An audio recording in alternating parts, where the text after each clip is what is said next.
Hi everybody, and welcome back to FANG Friday. This is Ross Healy, the Chairman of Strategic Analysis Corporation and a Senior Portfolio Manager at McNichol & Associates Asset Management. Please forgive my informal attire today, but I am wearing a cast on my hand and arm, and the only thing that will go over it is my Izod alligator shirt. Anyway, everything was fine, and I hope to be back to normal this time next week. Confusion abounded this week following the collapse of Silicon Valley Bank. Is the Fed, or is the Fed not, about to ease? Will interest rates be coming down soonish? Not immediately, of course, but soonish, and help the NASDAQ and, of course, our FANGs. Or have the events of the past week been merely a little sideshow to keep us interested in the growth stocks and invested too long? Well, my job is not to pontificate on such matters, but to see what the FANGs themselves are thinking, as it were.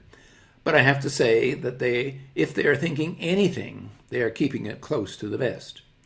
The Silicon Valley Bank situation is really blowing smoke into the mix and the trend of the market. It's a conundrum, at least so far, as we will see. Last week, I observed that I would like to hear it from the horse's mouth, Mr. Powell himself, rather than secondhand. Well, after Powell spoke, I'm not sure that we're really any the wiser as to when interest rates may peak and when that might transpire. And if we did know the answer, what it would actually signify as far as the market is concerned.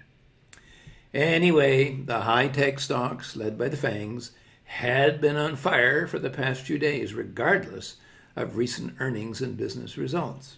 At the same time, the indices with the value stocks, the Dow 30, the TSX in particular, of course, but including the broader S&P 500, have been on the kind of the weaker on the mushy side.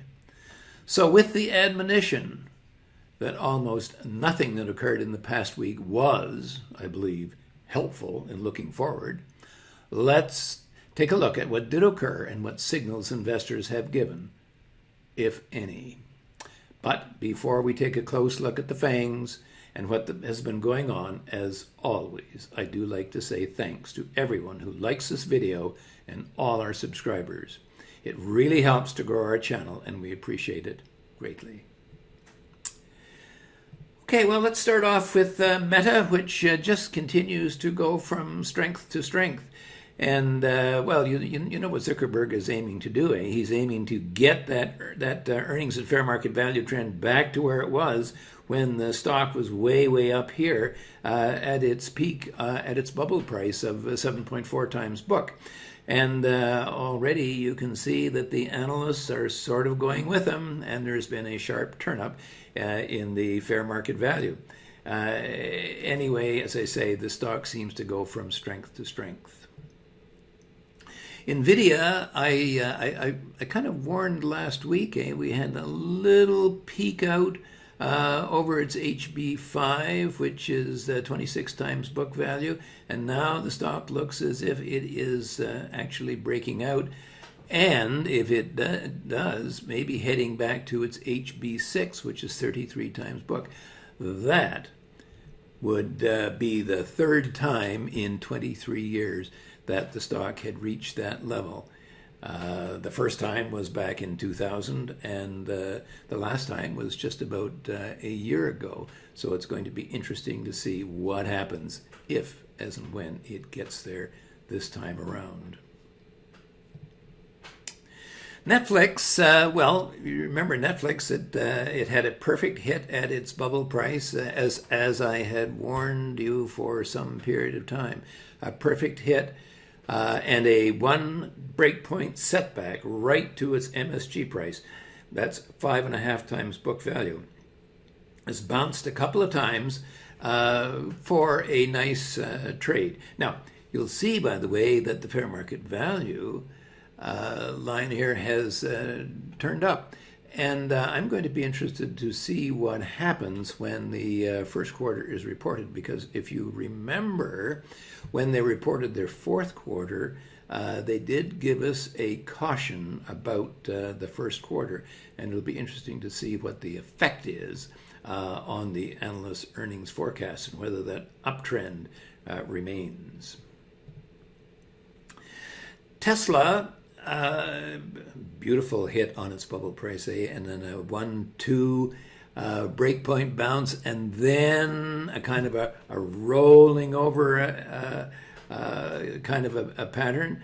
Broke down a couple of weeks ago and actually gave us a confirmed sell signal. That is to say, a 3% 5-day rule sell signal. Well, no sooner had the stock given us a sell signal than it popped right back over the line again. So you talk about indecisive trading and what's going on here. And of course, if I look at the intrinsic value, the fair market value, it's still heading lower. However, we'll now have to wait and see if this breakout can hold or whether that is more indecisive trading.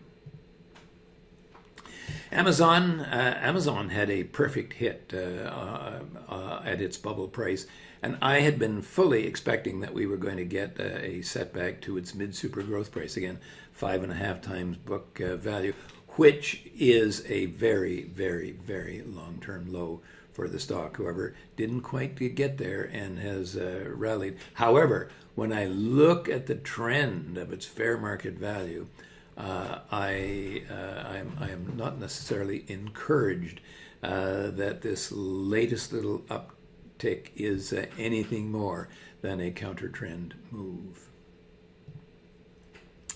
Alphabet continues its again, it's indecisive trading. It was indecisive either side of its mid-super growth price, and now it's been indecisive either side of its low super growth price. That's 4.5 times book value. Now this time, okay, the kind of the trend that you can see, the channel is wider.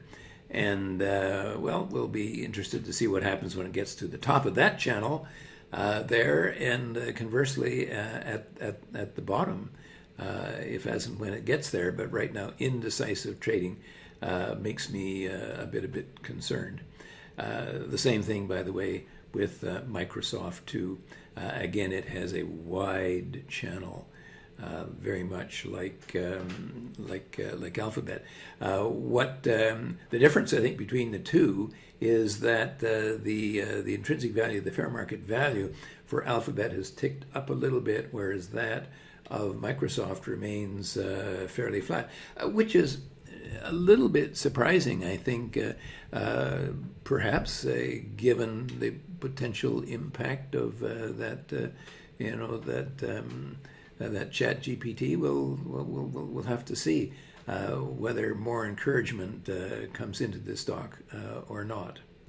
Finally, I look at Apple, and once again, I have to tell you, I feel apologetic about this. I have to tell you again, we have to wait now for the first quarter balance sheet to get in. I do understand that the company has been quite active in buying back stock, so perhaps I don't know which of these lines we're going to wind up observing, but we're just simply going to have to wait. In the meantime, because the stock has been buying back stock and is popular, the stock has been holding in fairly well. Now, to sum up, the FANGs have had a good week in the main. I have some questions about the what now variety, and as we close out the week, a little softness was creeping in, but nothing serious yet. To start with, Meta continues to trade confidently above its super growth price. That's 3.5 times adjusted book, and our buy signal remains solidly intact. Second, as it was looking last week, NVIDIA did break out over its HB5 price. That's 26 times book, and could be heading back to its HB6, or 33 times book, tied for an all-time 23-year high. You should watch closely to see if it can hold here, but the recent almost astonishing strength in cryptocurrencies may help it to push it there. Following the recent sell at my bubble price target in February, Netflix fell right dead to its MSG price, 5.5 times book, and is having a nice little pop. For anyone who was fleet of foot, there actually has been 2 nice trades into the shares there for a decent bounce. For the investors in the crowd, I'm not totally optimistic that the setback from the bubble price is over and done with. And I will wait for that first quarter with interest to see how the shares hold up. As I said, you will recall that the company did suggest caution for the first quarter results after its fourth quarter earnings were announced. This week, we saw that Tesla, contrary to the general optimism for the rest of the NASDAQ stocks, was looking as if it was having a confirmed technical breakdown below its HB2 price, or 12 times book. The minute that the market finally gave a confirmed breakdown from the stock, it did an about face and broke right back up and out again. Talk about indecisive trading. For now, all we can do is wait and see what the market has in mind. Amazon has rallied a bit, but if history tells us anything, it should continue to slip back to its mid-super growth price, its very long-term low. It's still falling fair market value measure is not promising. Alphabet and Microsoft have both been dithering on either side of the recent breakpoints for some time, what I refer to as indecisive or sloppy trading. Both, however, have recently broken out to the upside. Here's what would catch my attention, however, and here's what you should be watching for. If, and this is a big if, one or both of these stocks having broken out can pull back and test the breakout point and hold, then that breakout can be real and the stock can count higher. Finally, we're at the usual point in FANG Friday, closing in on the end of a quarter, where I have to make some sort of informed comment on Apple. As usual, I really want to see their new balance sheet, although I do know that the company has been quite active in buying back stock this time around. Perhaps that guesstimated HB6 price, that's 33 times book value, will prove to be support. But there is no rush to make any hard decisions here, so I will put it down as a hold and wait and see. I do have to finish off by reminding you that unless or until the Standard & Poor's is actually able to break out over its super growth price, or 3.5 times book, which seems unlikely at present, I would treat any exposure to the NASDAQ stocks with considerable caution. By the way, the NASDAQ has a fair way to go before it could render a buy signal, so I have to treat what we are seeing as a rally only. For now, this has been Ross Healy, the chairman of Strategic Analysis Corporation and a senior portfolio manager at McNichol & Associates Asset Management, reminding you that nothing, including investing, is difficult if you have the right tools. I will see you next week.